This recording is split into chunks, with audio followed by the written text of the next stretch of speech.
Hi, I'm Amy Wilkins, and this is Thriving in the Messy Middle.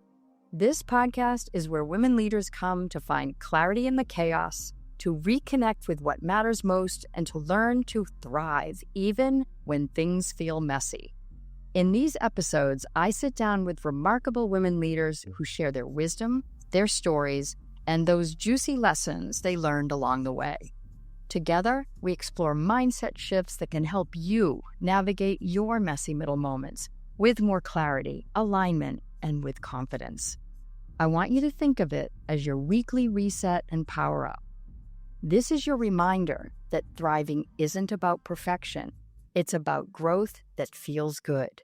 So let's dive in.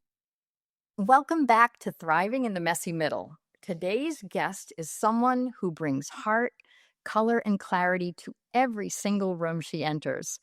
Allison Arden is a creative force and a compassionate guide, especially for those of us navigating the emotional swirl that can come with leadership, reinvention, and growth. For years, she held a front row seat to the media and marketing world's transformation, ultimately becoming VP and publisher of Ad Age. But like many of us, she reached a moment where success on the outside didn't feel like alignment on the inside. And what followed was a bold and beautiful pivot: the creation of the Elements of Us, a visual framework that makes emotion visible, tangible, and actionable. Through her workshops, keynotes, and coaching, she's helping leaders and teams build psychological safety, emotional fluency, and more human-centered workplaces. So this conversation is for the rising leader who feels stretched thin, who's wondering what's next, and who's craving a deeper connection to their work and self. Allison's story is proof that the messy middle isn't a detour, it's the invitation. Oh, Allison, it is so good to have you here today. I just can't wait to have you share all about your journey with our audience. So I'm going to start by just inviting you to tell us a little bit about yourself. Okay, well, first of all, I'm so happy to be here. I adore you, and I'm just so delighted to be a guest on this amazing podcast. I'm Allison Arden. I am the creator and founder and CEO of The Elements of Us, which is a visual framework, language, and tool set that we bring to individuals and companies to help them build emotional resilience, team alignment, and navigate uncertainty in these challenging times. And what else? I'm a mom and a wife. I live in New York City. And I spent most of my career, which is where I met you, in the advertising and media industry, the last 10 years as the publisher of Advertising Age, navigating through global financial crisis and all of that craziness too. So I would love to start with you taking us back to a time when you were navigating a messy middle in your, and just share a little bit about that with us. I was the ad director at Ad Age during the .com bubble bursting, and it all started to collapse. And I was pregnant with my first child, and I was going out on maternity leave over the summer. And I remember just being so stressed and feeling so much pressure during that time because I had this new baby who I was trying to focus on, but also felt this great responsibility. And it was a super intense time, as you can imagine. I'm sure you remember. I went back to work middle of August 11th. I remember the date. And we needed to totally replan our sales meeting because everything had just gone away. The first week back in the office, I had to take $1 million off the books because, everybody was afraid to actually admit how bad it had gotten. And I remember, during that summer being on the beach with my husband, just crying, so pressure filled in all of it. Anyway, I remember we needed to have, we were going to have the sales meeting. And I said to my husband, I don't think I could do this. I don't think I could get through this. I don't think I could do this. And he said, Al, just get through this week and everything will look different on the other side. And that was the week that the planes flew into the towers. So he was right, but he didn't realize how right he was going to be. Yeah. And I remember coming back to the office. I was at a breakfast meeting with a colleague, and our cell phones were away because what could have been more important than what we were discussing at that time. Got back to the office, and my husband was in the publisher's office waiting, watching the newscast with everybody else and waiting for me to get back. And he was ready to take me home, to go home to our baby. And I couldn't go home because I was responsible for the whole team, and I wanted to make sure everybody got to where they needed to go and all of that. And then fast forward to early October, they asked me to go to Atlanta to save a piece of business that was, it was all falling apart. And I needed to go. I had no choice as far as I was concerned. And I put my engagement ring in an envelope with a letter to my husband, asking him to give it to our son when he found somebody that he loved as much as I loved Scott, because I was convinced that I was getting on that airplane and it was going to crash. A few weeks after that, I was watching like a Sunday morning show, and there was an interview with all of these parents who were now single parents of these little babies because their partners had died. And I looked at my husband and I said, I can't do this anymore. I was done. And the next day, I walked into the publisher's office and I said, can't do this job anymore. I can't get on a plane. I can't travel around the country. I can't do it. I have an idea of what I can do for you. There was a piece of the business that I used to do with, I call it my left pinky, which was our custom publishing, our custom content. I now call it content marketing. I said, I believe if I focus on that, I can bring in a lot of money, but that's going to require you hiring a new ad director. And if you're not okay with that, that's okay. I'm ready to go. A week later, she called me into her office and she said, okay, have you thought about it? I was like, what do you mean?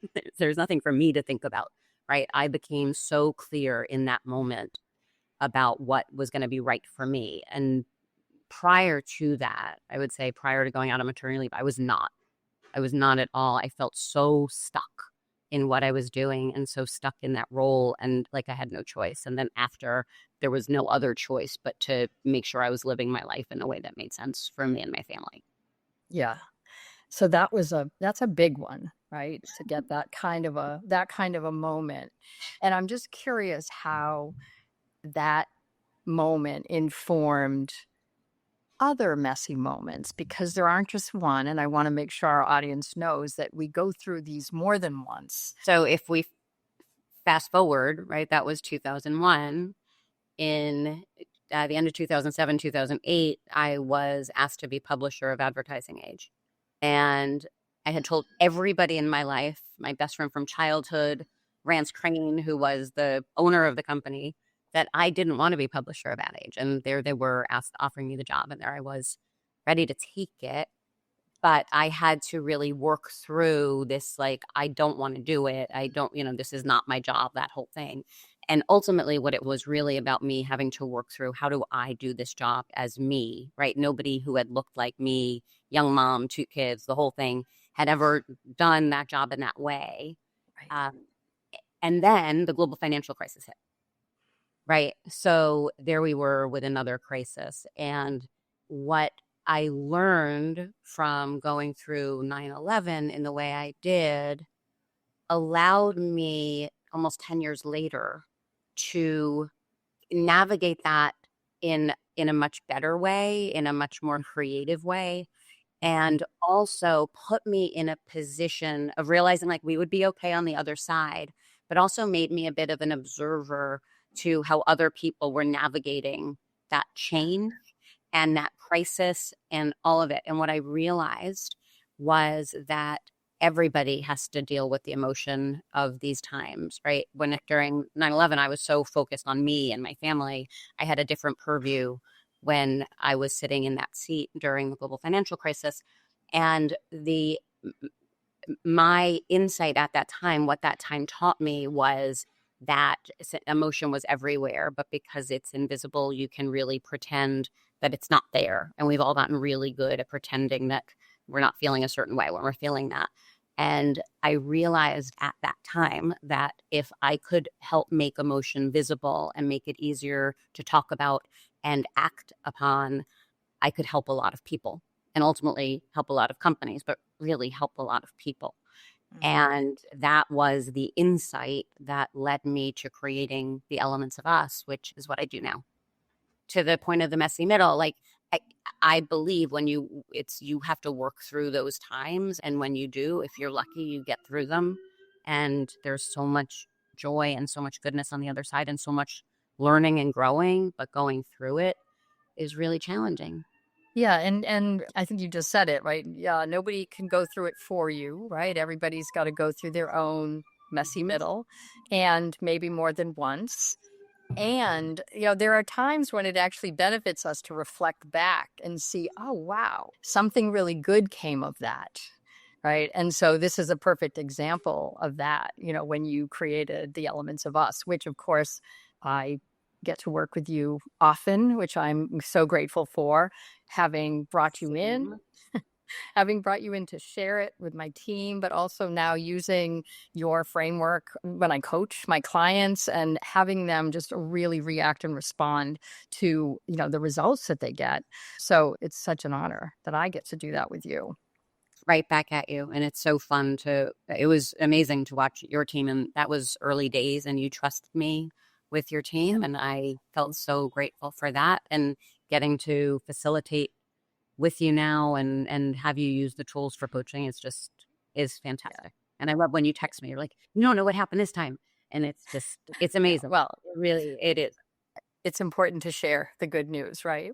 What do you notice shifts in leaders or teams once they have the language for what they're feeling? I believe that in setting up emotionally literate cultures and communities and relationships, people are able to share differently. We had a leader once say, once you see, you can't unsee. And what that does is it allows you to understand where somebody might be coming from when they're reacting. They're much more vocal about what's happening so that you can kind of go through it together.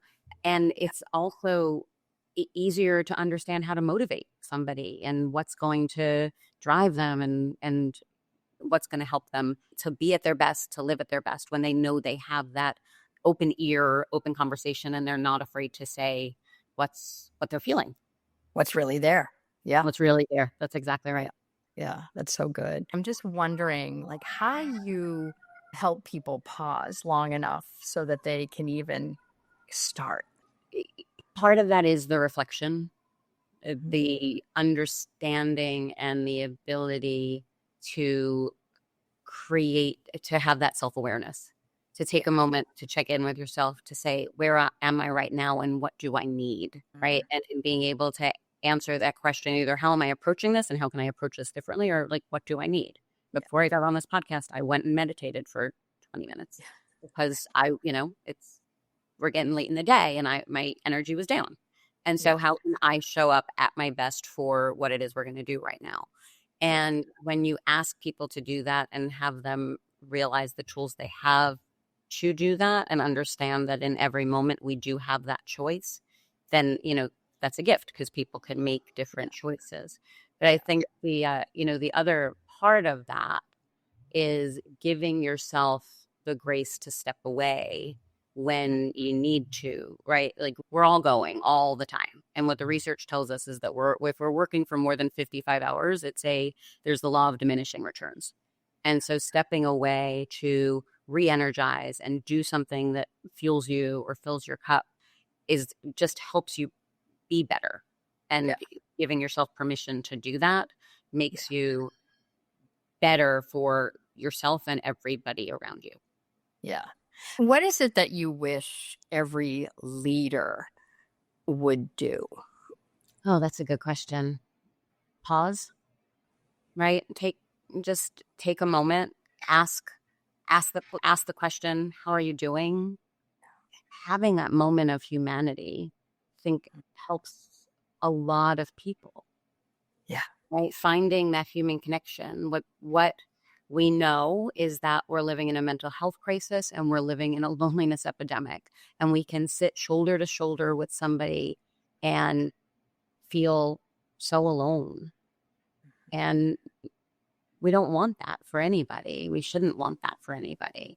And so taking that time to just check in on people is something that we need to do.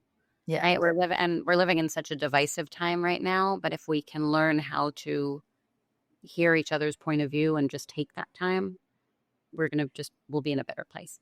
Yeah. Yeah. I mean, I think that what you just said, it makes so much sense, right? This idea that we might think we're too busy to pause, and yet if we do, right, the benefit is it multiplies. It's not just one person benefiting. It's like so many people benefit when we slow down long enough to check in, not just with ourselves, but with the people around us. So Absolutely.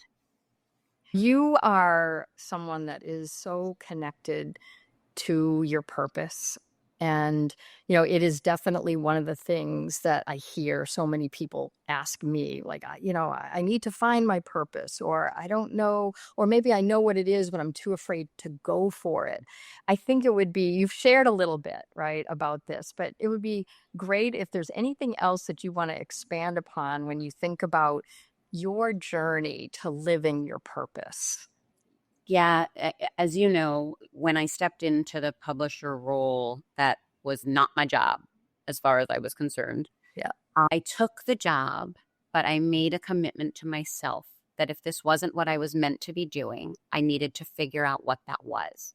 And what that did was have me start to examine my life through different eyes. Not just examine, but like explore. And so I started to question, like, what was I doing out of obligation? What did I do that lit me up? And what did I not think was possible that turned out to be possible if I tried? And I think those last two pieces, like all of that, helps you to say, what do I maybe not need to do anymore? What can I take off my plate? What are the things that like truly just bring me so much joy?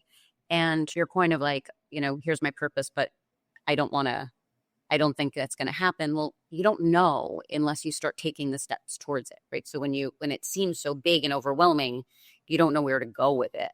But if we start taking the steps towards it, then we get there. And so to figuring out your purpose, I say start by just paying attention to what lights you up.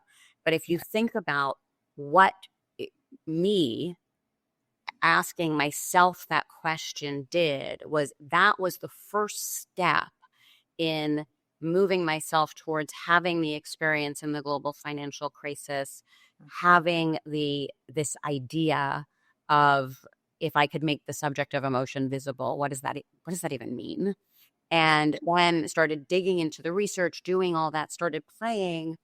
And then ultimately it led me to going back to get a master's in psychology at 50 years old from Harvard, which is never something I thought I would do, to getting to do the work that I do now. And so like that simple decision to just pay attention to what brought me joy has led me in this totally on this different path, which is in my mind exactly what I'm supposed to be doing with my life. You and I have talked about this before, but it's this idea of my 8-year-old self and my 80-year-old self, right? We had this conversation in one of our last executive cohort meetings, and it was a really neat moment of reflection because I was told at a certain point in my life that if I didn't go back and embrace that little 8-year-old girl who was me and kind of take care of her and help her through whatever she lived through at that time that informed how those things that I carried with me, unless I embraced her and started teaching her different lessons, I wasn't going to be able to let go of whatever baggage, if you will, brought me there. And in doing that and embracing that 8-year-old child, I was able to more fully live my life and start really navigating from a different place. So the idea is if we, pay attention to that 8-year-old and the 80-year-old, take care of that 8-year-old so that you can undo, relearn anything you need to learn so that you can navigate the world through new eyes, different eyes, more experienced eyes that serve you. And then when you get there, start thinking about that 80-year-old, because when you're that 80-year-old, what do you want to look back on and say, oh my God, I'm so proud of what I did? And I always say, because we get to a certain point, and this point starts at like when we're like 25 and we say we're too old. Don't you remember being too old at 25? Like too old to make changes, too old to, and you're never too old, right? So, that 80-year-old will look back on this, 50-something-year-old and say, oh my God, you're so young. Right. Think of all the life you have ahead of you. And so don't be afraid at any age to take those steps and start living to, it's not about the legacy, but it's about the living, right? What is it? How do you want to live? What do you want to do? And just go do Right. it. And I love that you're saying that, because I can already see the places and times in your life when you were in your 30s, in your 40s, where you were already making those kinds of choices to go for something that was like even creating the job that you did at Ad Age around creativity, right? That was going to be better suited to where you would want to go. It was better suited to who I was and the job that I could do really well. And, I don't think we've talked about the Book of Doing, but that whole exploration did lead me to writing the Book of Doing, which is really an activity book for adults to start living your life and start to explore through new eyes. And it is about doing those things that you might think you're too old for, but you're not. You're meant to just keep trying and learning and doing, because that is part of so good where you find joy. So for anybody that is in our audience today listening to your story and they're in the middle of something, is there anything else that you would like to share with them as they go through that? The only thing I can say is, while you may not see it right now, there's something really good on the other side of it. And keep going. Don't think you're alone. Find your people, and you've got this. You really do. And often when we dig, deep enough, we realize that. And you're not alone. Yes, you are not alone. Well, thank you so much, Allison. It was so good to have this conversation with you. Thank you for having me. Such a pleasure, and so grateful for you always. Oh, I loved this conversation with Allison. Her journey is such a powerful reminder that emotion isn't something to push past. It's something to partner with. So whether you're leading a team, navigating change, or simply trying to stay connected to yourself in the middle of it all, Allison's story offers both a map and permission to slow down and feel your way forward, knowing that you don't have to do it alone. Thanks for listening to Thriving in the Messy Middle. Some weeks, you'll hear me in conversation with extraordinary women. Other weeks will be solo episodes where I'll share mindset shifts to help you thrive right where you are. And don't forget, you'll also find my Messy Middle moments in your feed. These are short solo reflections with a quick burst of clarity and encouragement to help you stay grounded. So be sure to follow the show so you never miss an episode. And if today spoke to you, share it with a friend or leave a review. This really helps others find the show. And check out the show notes for everything we mentioned today. And for more articles, resources, and ways we can work together, visit chooseaw.com. I'll leave you with this. You are the most worthwhile project you will ever work on. So until next time, keep thriving, even in the messy middle.